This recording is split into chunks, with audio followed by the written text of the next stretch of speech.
하나님은 유다 백성들에게 믿음으로 살기를 요구하셨죠. 오늘날 우리에게도 마찬가지죠. 우리에게 믿음으로 살기를 요구하십니다. 근데 믿음으로 사는 것은 쉬운 것 같지만 결코 쉬운 것이 아니죠. 당장 내 눈앞에 내 살 길이 보여요. 지금 내가 현재 곤란한 상황인데 살 길이 보입니다. 그런데 그 길이 믿음의 길에서 벗어난 길이기 때문에 그것을 거절하고, 비록 고난의 길이지만 믿음의 방법을 선택하는 것, 결코 쉬운 일이 아닙니다. 당장 내가 조금만 눈 감고 이걸 손 잡으면 내게 큰 이익이 올 것 같고, 내 살 길이 열릴 것 같고, 형통한 길이 열릴 것 같은데, 그거는 믿음의 길이 아니야, 하나님의 방법이 아니야. 그래서 그걸 거절하는 것, 결코 쉬운 것이 아니죠. 그래서 아하스 왕과 유다 백성들은 하나님을 의지하기보다는 아수르라는 나라를 의지하죠. 현실적으로 그 하나님은 눈에 보이지 않고 아수르라는 나라는 눈에 보이잖아요. 그 힘이 눈에 보이잖아요. 그래서 아수르를 의지하게 됩니다. 북이스라엘과 아람을 아수르가 물리쳐 줄 것이라고 기대를 하는 거죠. 그런데 조금만 생각해 보면 사람이 얼마나 어리석은지 모릅니다. 보세요. 어떤 사람이 욕심이 엄청 많아가지고 남의 것을 다 빼앗는, 닥치는 대로 빼앗는 사람이 있다고 생각해 봐요. 그러면 저 사람이 저렇게 힘이 세서 남의 것 다 빼앗는데 내가 미리 가서 돈을 좀 주고 나는 봐주라고 해야겠다 해서 내가 가서 그 사람에게 돈을 주고 봐주라고 한다고 생각해 봐요. 그 사람이 다른 사람 건 다 빼앗아도 내 건 안 빼앗겠지, 그 생각 자체가 어리석은 거죠. 왜냐하면 그 사람은 나에게서 푼돈 받고 나를 봐주는 것보다 그냥 내 거 다 빼앗아 버리면 되잖아요. 내 거 다 빼앗아 버리면 내 게 자기 거 되는데 나한테서 푼돈 받고 봐줄 이유가 없죠. 지금 유다는 아수르가 자기를 지켜줄 것이라고 생각하고 조공도 바치고 선물도 바치고 그러거든요. 그런데 나중에 북이스라엘을 삼키고 아람을 삼킨 뒤에는 유다를 그냥 봐줄 이유가 없죠. 아수르 입장에서는 다 삼켜버리면 자기 것 되는 거 아닙니까? 그런데 유다는 그 아수리가 자기를 지켜줄 것이라고 생각하고 아수르를 의지하고 있는 거예요. 그 상황에 대해서 하나님이 한탄하시는 목소리죠. 6절에 이렇게 되어 있어요. 이 백성이 천천히 흐르는 실로아 물을 버리고 예루살렘 근처 기드론 계곡에 있는 기온샘으로부터 흘러나와서 예루살렘 성으로, 이 성의 낮은 샘으로 흘러 들어갔던 물을 말하는 겁니다. 겉으로 보기에는 화려하진 않지만 유다 백성에는 생명줄과 같은 하나님의 은혜를 이제 상징적으로 표현하는 거죠. 천천히 흐르는 실로아 물, 하나님의 은혜, 당장 내 눈에 보기에는 크고 화려해 보이지 않는, 그러나 내게는 지금까지 생명줄이었는데 그거는 버려버리고, 7절에는요 흉룡하고 창이란 큰 하수, 이런 표현이 나오죠. 유브라데스 강을 염두에 둔 표현이에요. 이스라엘의 강들과는 비교해서 그 크기와 힘에 있어서는 아주 강렬한 것이죠. 그 유다가 그걸 보고 의지하는 거 아닙니까? 천천히 흐르는 실로아 물은 보기에 작고 별 볼 일 없어 보이고, 아수르라는 그 크고 흉흉한 아주 큰 물결은 힘 있어 보이고, 그걸 의지하는 거거든요. 그런데 곧 아수르 왕과 그의 모든 이력으로 그들을 덮을 것이라. 모든 골짜기에 차고 모든 언덕에 넘쳐 흘러 유다에 들어와서 가득하여 목에까지 미치리라. 정작 자신들이 의지하는 그 물이 결국에 너희들 삼켜버릴 것이다, 그 표현입니다. 하나님의 생명수 물은 별 볼 일 없는 것 같아서 그는 져버리고, 저 큰 물은 저렇게 크고 위대하다, 저 큰 물을 의지하면 나를 건져줄 거다 그러는데 그 큰 물이 나를 덮쳐서 나를 이제 삼켜버린다 하는 거죠.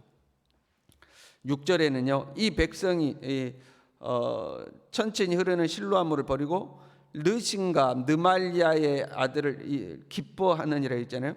르신은 아람을 말하는 거고 느말리아는 북이스라엘을 말해요. 아람과 북이스라엘의 멸망은 기뻐하면서도 정작 하나님은 버리는 거예요. 하나님께서 아수르를 들어서 아람을 물리치시고 북이스라엘을 물리치신 건데, 그들이 멸망할 때 멸망했다고 기뻐하지만 하나님은 버려버렸다 하는 거죠. 하나님은 진작에 임마누엘의 표징을 말씀하시면서 하나님이 이 두 나라를 멸망시키고 유다 나라를 보존할 것을 예언하셨죠. 아하스 왕은 나는 하나님을 시험하지 않겠다고 징표를 구하지 않았음에도 불구하고 하나님은 이 처녀가 잉태하여 아들을 낳을 것인데 임마누엘이라 할 것이다. 그 아들이 선악을 분별하기 전에 두 나라가 망할 것이다 하고 징표를 미리 주셨죠. 그리고 우리가 읽지는 않았습니다만 8장 1절부터 4절에 보면 이사야가 아들을 낳을 건데 그 아들의 이름을 마헬살렐 하스바스라고 해라 하고 이제 나와요. 그 아들의 이름의 뜻이 뭐냐면 급히 노력하여 서둘러 강탄하다 그런 말이에요. 그리고 4절에 이는 이 아이가 내 아빠 내 엄마라 부를 줄 알기 전에 다메섹의 제물과 이제 아람 나라를 말이죠. 다메섹의 제물과 사마리아는 북이스라엘이잖아요. 사마리아의 노략물이 아수르 왕 앞에 옮겨질 것이라. 그러니까 이사야의 두 아들이 장성하기 전에 두 나라가 망할 것이라고 미리 하나님께서 예언하셨거든요. 그 하나님의 예언대로 아람이 망하고 북이스라엘이 망했음에도 불구하고 하나님의 예언이 성취되는 것을 직접 봤음에도 불구하고 하나님을 의지하는 것이 아니라 아수르를 의지한 거예요. 왜요? 지금 이 유다 백성들은 하나님의 예언하신 대로 하나님께서 예언을 성취하셨다 이렇게 이 지금 현 상황을 보는 것이 아니라 아수르라는 나라가 힘이 있어서 아수르가 저들을 물리쳤다 이제 이렇게 상황을 보고 있는 거예요. 이제 우리가 알아야 될 것은 하나님의 역사는 이 사람과 이 시대와 상관없이 하늘에서 뚝 떨어지는 것이 아니죠. 대부분의 하나님의 역사는 사람을 통해서 나타나고 시대의 어떤 상황을 통해서 나타나죠. 한 개인에게 하나님이 일하실 때는 다른 사람들을 통해서 한 개인에게 역사하시고 한 나라에게 역사하실 때는 여러 국제 정세를 통해서 하나님이 이 역사를 하시는 거죠. 그런데 믿음이 없는 그냥 사람의 눈으로 볼 때에 그 하나님의 역사는 어쩌다 보니까 우연의 일치로 저 사람이 뭐 힘이 있어서 이렇게 보이는 거죠. 하나님께서 이 사람을 들어서 나에게 은혜를 베풀기도 하시고 이 사람을 통해서 나를 징벌하시기도 하는데 그걸 믿음의 눈으로 봐야 하나님이 이 사람을 통해서 나에게 일하시는구나 이게 보이는데 믿음의 눈이 없으면 뭐 하나님이 일하긴 뭘 하나님이 일해서 저 사람이 이제 저렇게 하는 거지. 뭐 하나님이 역사하긴 뭘 하나님이 역사해서 어쩌다 보니까 우연히 이런 일이 벌어진 거지. 세상 사람들 별로 재수가 좋아서 내가 재수가 좋아서 이렇게 된 거지. 아니면 재수에 온 붙어가지고 일이 안 됐다. 뭐 이렇게 보이는 거지. 안 믿는 사람의 관점에서 보면 지금 이스라엘 백성들이 그렇게 된 겁니다. 하나님이 아수르를 통해서 북이스라엘과 아람을 심판했는데 믿음 없는 눈으로 보니까 하나님의 예언은 무슨 예언 어쩌다 보니까 말한 것이 저렇게 들여맞은 거고 실제로는 아수르가 그렇게 한 거지. 아수르가 하나님 이야기는 뭘 하나님 했냐 이런 관점으로 보이는 겁니다. 하나님의 역사는 천천히 흐르는 실로와 물과 같은 거죠. 화려해 보이지도 않고 눈에 띄지도 않고 그런데 세상은 충룡한 큰 하수처럼 보이는 거죠.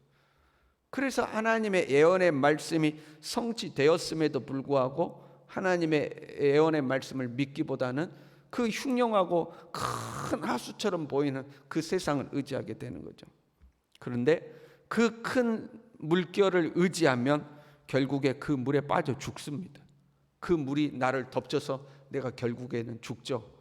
그러나 하나님의 물에 우리가 빠지면요, 하나님의 물에 빠져서 허포허포하고 그 물을 아무리 많이 먹어도 죽지 않죠. 왜요? 그는 생명수기 때문에 그렇죠. 하나님에게는 빠져서 아무리 물을 많이 먹으면 먹을수록 살아나지만 세상의 물은 먹으면 먹을수록 결국 죽게 돼 있죠. 이스라엘 백성들이 지금 그런 상황인 거예요. 그런데 표현이 이렇게 돼 있어요. 그 물이 목에까지 미치리라 이렇게 돼 있어요. 그럼 목에까지 미친다는 것은 무슨 표현이에요? 여러분 물이 목에까지 차면 죽지는 않아요. 그러니까 아수르라는 큰 물이 이스라엘에 확 덮쳐버리는데 하나님이 아수르에 의해서 완전히 죽도록 만들지는 않을 것이다 하는 거죠. 왜냐하면 그 이유를 이렇게 돼 있어요. 그가 펴는 날개가 네 땅에 가득하리라. 하나님이 펴는 날개가 네 땅에 가득하리라 하는 거예요. 비록 아수르가 침공하지만 하나님께서 날개를 펴서 유다 땅을 보호할 것을 말씀하고 있습니다.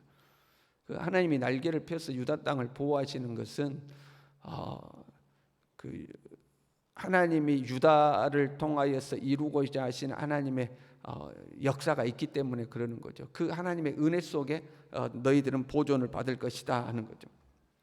이렇게 생각할 수도 있어요.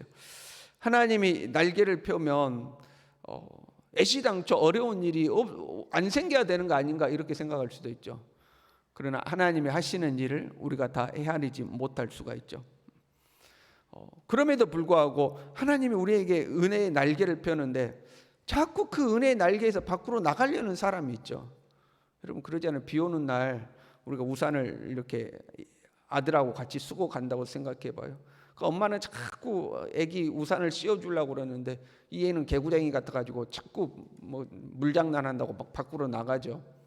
그거가 같은 거예요. 하나님은 우리에게 은혜의 날개를 펴시는데 우리는 자꾸 그냥 그 날개에서 벗어나려고 하는 경우가 있죠. 그러면 그 하나님의 은혜를 온전히 누리지 못하죠.